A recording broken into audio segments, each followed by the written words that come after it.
staff-wise, you have said that you think Rick Pitino knew, but you don't have any proof of that. Am I correct? Correct. Put your microphone up there. I'm sorry. Correct. I have no proof. Okay, but you believe that, correct? Yes, I do. But why? The reason why I believe it is because, one, I asked Andre, and I'll say this a million times, I asked Andre in a conversation with just he and I in the hallway, and I asked him, I said, does Rick know about this? And I said, does Pitino know about this? And he said, he's Rick. He knows about everything. And just the look on his face just let me know. It allowed me to know that, yes, Rick knows about this. And how could you not? 4 years. I mean, this wasn't just a few days, a year. This was 4 years. These players were so loyal to him. And who wouldn't go back and say, But you don't have any proof. I have no proof. Did any staff members besides Andre McGee attend any of this?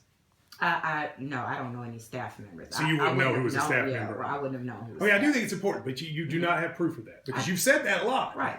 But I do not have proof. I can say that. I do not have proof that Rick knew. All right, let's talk recruits. Sure. How many total recruits do you think you and the women that worked with you danced for? Quite a lot. It was quite a few. It was I did 22. So. And were there recruits at all 22? Like, were these? I guess what I'm asking is, were these recruit-based parties that the players happened to be there? Yes. So all 22 had recruits? Yeah, they had recruits. Okay, I don't know that I realized that. Do you remember any particular recruits? I remember Jaquan Loud.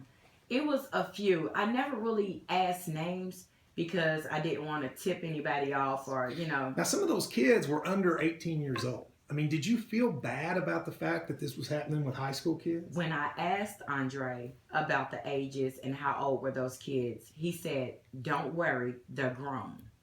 But you knew they were in high school. Well, I knew, coming out of high school, some kids is 17, 18 years old. I knew that they were at least 17, 18. And that didn't bother you? Well, I mean, I can't say that it didn't bother me, but at the time, I was doing what I was asked to do.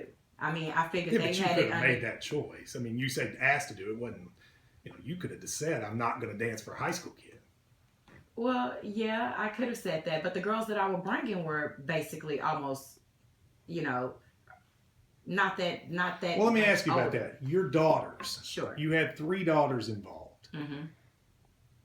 How old were your daughters when they began dancing? They were all grown. What does that mean, grown? 18 and over. Now, you said in your book that I think your youngest, who was like 15, was picking up dollar bills, though. No. She was 17 when she started picking up money. Well, that's not 18. Well, she was 17 when she started picking up money. And from the calculations that we did from when she started, everybody was 18 and over. From the calculations that I and the book company But I guess this is the thing I always get asked about. Mm-hmm. And even from people who might be sympathetic to your cause at all. Right. How could you have your daughters involved in this?